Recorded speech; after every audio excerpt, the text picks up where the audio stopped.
yours. I've entitled this presentation, Avoiding Conversation Enders, Things That Are Likely to End Conversation. This came out of a conversation with Jason, and I quoted a saying that I'd come across. You have a way of making conversation that ends conversation.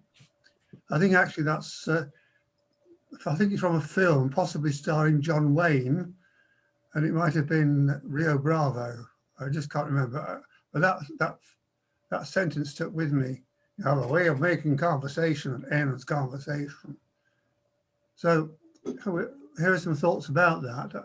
Obviously, I can see from the other slides that are going to be presented later, there's quite a bit of repetition.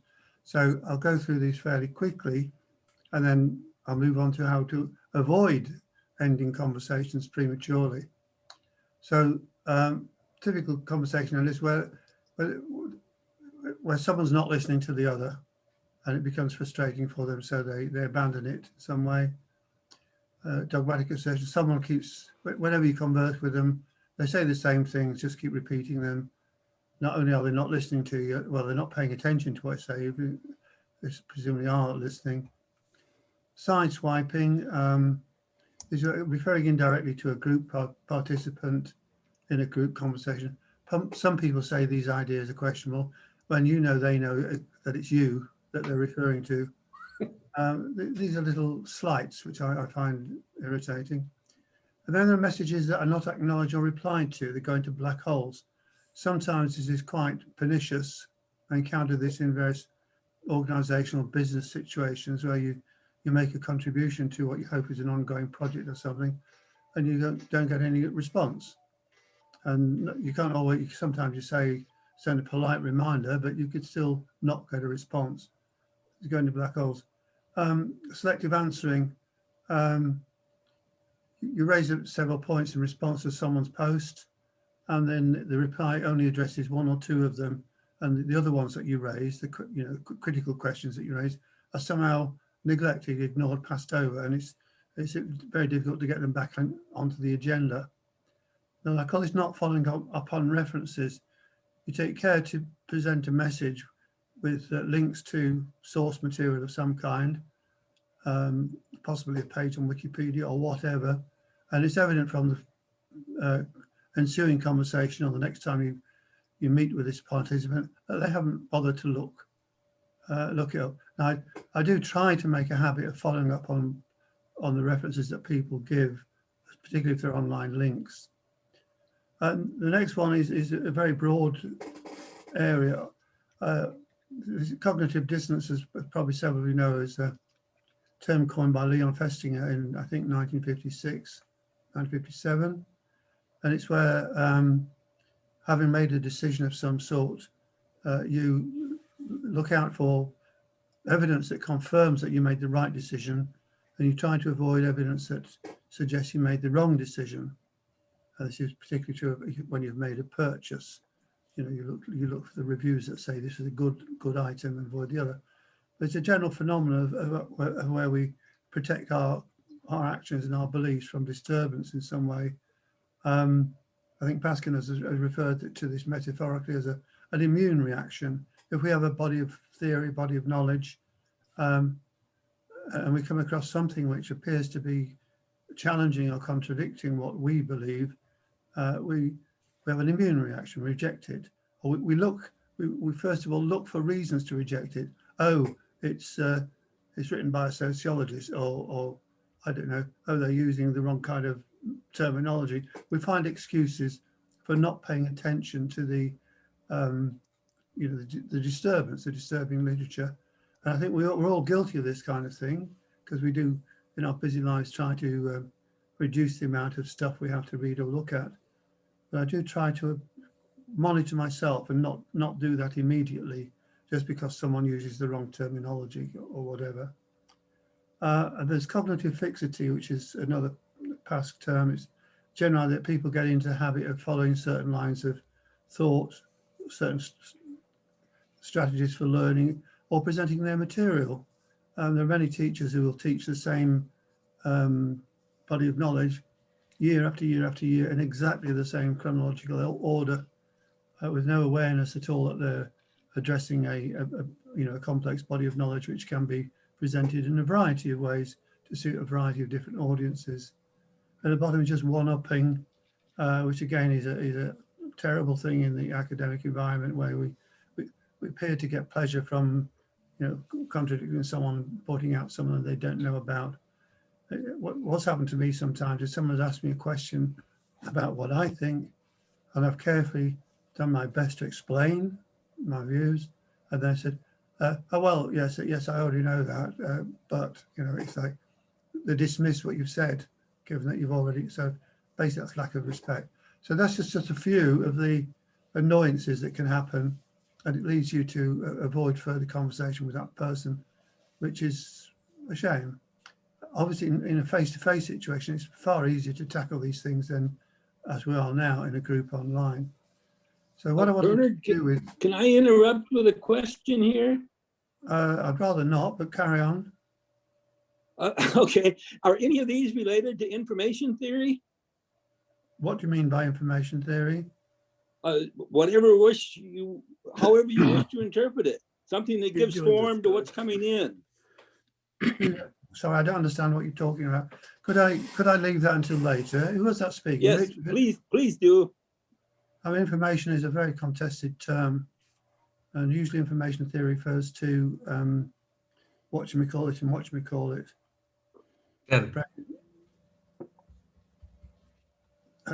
Lewitt will tell us. Shannon is information theory, isn't it? Yeah, there's a formal theory of communication. Shannon and Weaver, but there are many other users. Okay, what I want to do is look over some ideas about how to proceed successfully in conversation. And some of you may know Paul Grice. He came up with the concept of implicatures in communication, and he distinguishes things called conversational implicatures, unspoken implications of an utterance. And this is basically, he was a philosopher and linguist, logician, and it's about the semantics and pragmatics of communication. And you can find him online. I don't want to go into it too far, but basically saying that as we speak, we use a lot of shortcuts in our use of language, assuming that the other will understand what we're saying. One example he gives of we call it a conventional implicature because it's used a lot, is she was poor but happy, which is a shorthand way of saying she was poor and she was happy, but most people who are poor are not happy. So that the but is playing a kind of key role in conveying the meaning in that exchange. There's huge literature around this in linguistics, philosophy, and so on.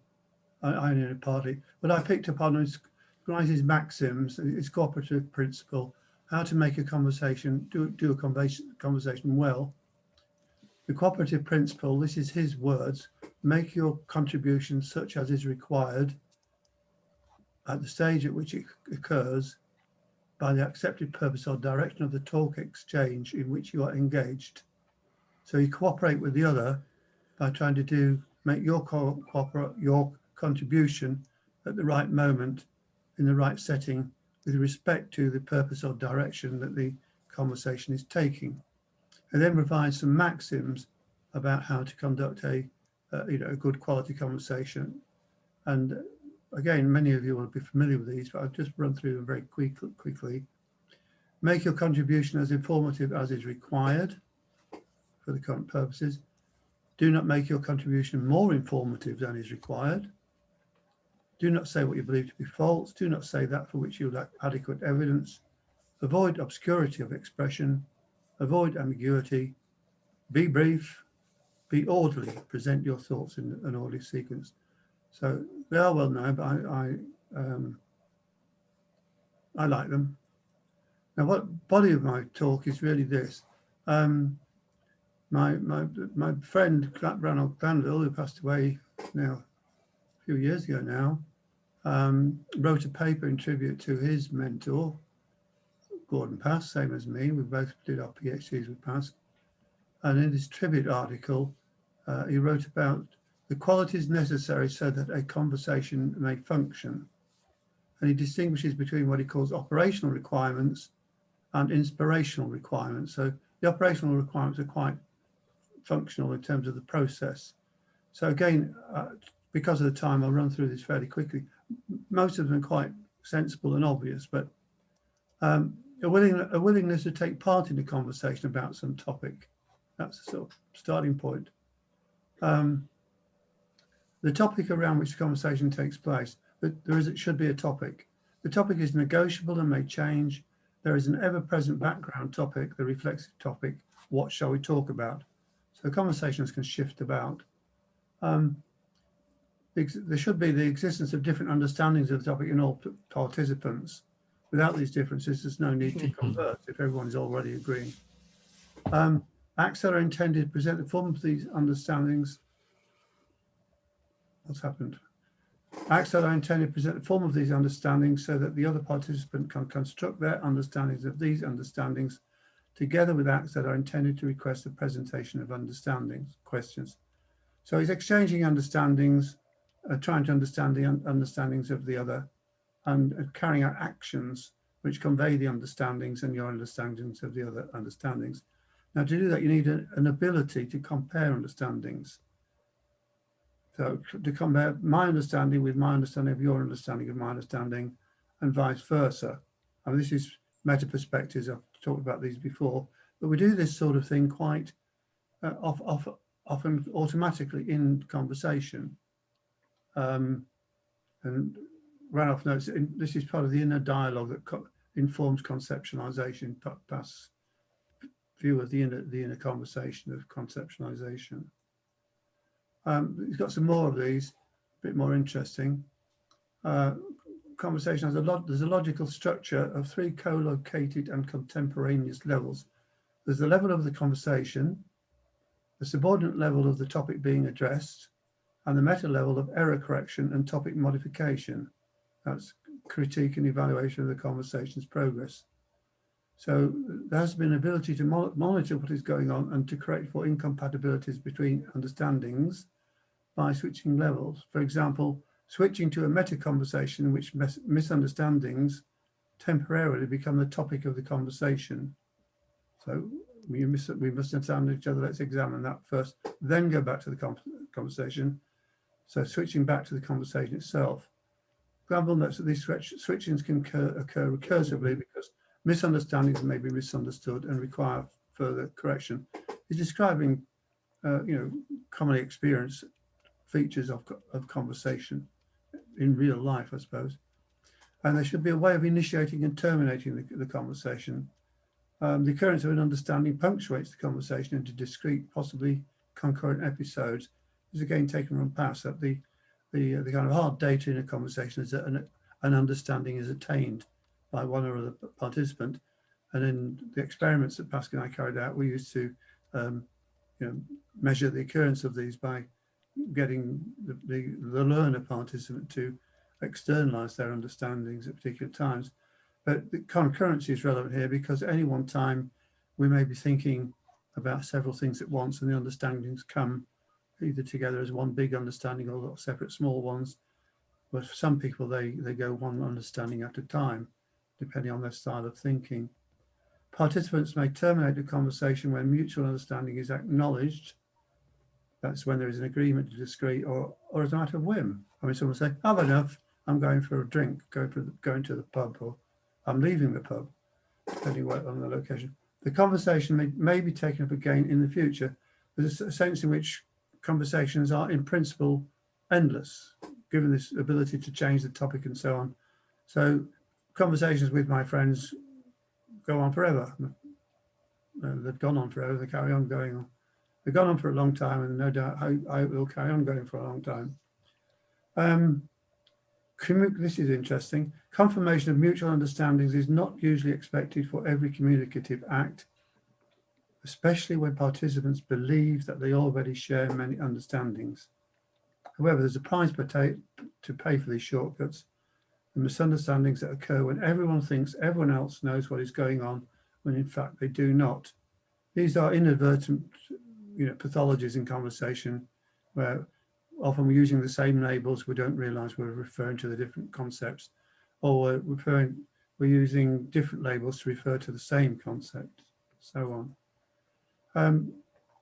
Ranoff then presents what he calls inspirational requirements, and this is really about the overall being that you bring to a conversation. Recognition that the other has a different understanding. You have to recognize that there is a difference. You must respect the difference and the owner of the difference. It's this respect that allows the participants to form their own individuality. Respect allows that I am not you, we're not the same person.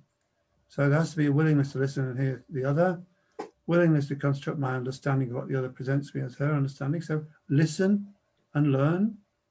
Willingness not to force my view on the other, i.e. not to exploit power relationships due to social position and so on. Keep an open mind, being prepared to give space to the other and to negotiate. I say this can be very hard for some of us when we've got, a very fixed view of things. And to regard surprises in the conversation, not as threats, but as being beneficial, as opportunities to learn. Again, this is, something that needs to be, you have to do self-monitoring to make sure you're doing that. These are the rest of his things. There has to be some willingness to change, develop, improve, to learn when you enter into a conversation. You're not just defending a point of view. To recognize that what arises in conversation is not the property of a particular participant, but rather is jointly owned. This is to recognize that conversation has a life of its own. It's very important when you're working part of a team doing creative work and you come up with a joint solution. Later, someone can claim ownership. Oh, I came up with that, I invented that. But if it happened in a conversation, all participants are partially responsible for that solution. So there has to be a shared ownership. And this can be quite important. I mean, if you think of what happens between supervisors and students when they're working on a PhD, for example, and claims of ownership come up. So there should be underlying qualities. And this is Ranoff being the poet. Generosity, respect, honesty, a sense of drama, openness, imagination, acting after opportunities, and wit. And he ascribes his qualities to his mentor, Gordon Pascal, as I say, and he goes on to say this of him, which is where I will end. I've got some reference to. This is Glanville talking about conversation, essentially with Pascal. This is magic.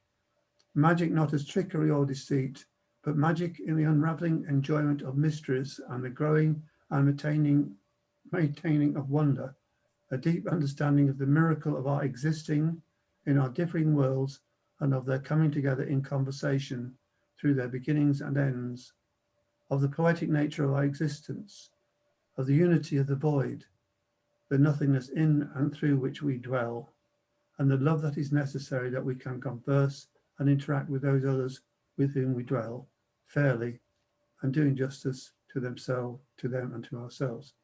That's Ranoff the poet. References. Finito. Was that long? It's an amen. How do I put that? Well, today we have this meta session about our conversations and our communicating with each other and our original thing of being academic. But Bernard, frankly, I received some complaints. Number one, you spoke too fast, so people cannot hear you clearly. Number two, you use too tiny fonts on your PPT. A lot of us having not that good eyesight. I mean, so do the PowerPoint. There is a good point for the PowerPoint is that you always use a bigger font and short phrases instead of a long quote. That's 2 points of reflection immediately. May I respond? Yes, of course. Well, when you first proposed this topic, you and I were the only participants. had no idea that the other participants were going to be part of it, and it's too late to change the slides. So I spoke quickly because I'm aware of the time constraints. And in terms of the size of the font, yes, you're right. That's because I was sticking to your, there only were there were 7 slides with actual content, apart from the title slide and the references. That's why I read them out. But I do apologise if people have been. No need to apologize. We consider we are an intellectual bond, and we're having a drink together. Thank you, Jason. And we need to provide feedback to each other. Yes, thank you. If no questions for clarification, Yes, you do. Oh, okay, Luke, please. Yeah, I was listening to this, and then I started thinking or questioning myself, what is this? What's the status of this? Is this a didactics of conversation? Or how does this relate to conversation theory? Is it the prolegomena to conversation? Why are we listening to this? And what do you want to say? How does it relate to research or perspectives? Or is this just your opinion? And I jokingly had as a final after you finished that I thought it should be finished with an amen or something like that. May I reply? May I reply? Of course, of course. Yes. Of course. I entitled my talk, Avoiding Conversation Enders, things that end conversations. And the quotations I gave were first from Paul Grice, as I said, who's on his research as a philosopher and logician, came up with these maxims for how to conduct conversations, so the advice. And then I decided to talk about Ranulph Glanville's discussion of what makes for positive, creative, respectful conversation. And these ideas are based on conversation theories developed by Gordon Pass, but Ranulph developed it in his own way. And he did 2 PhDs, and he did a lot of research on all sorts of things.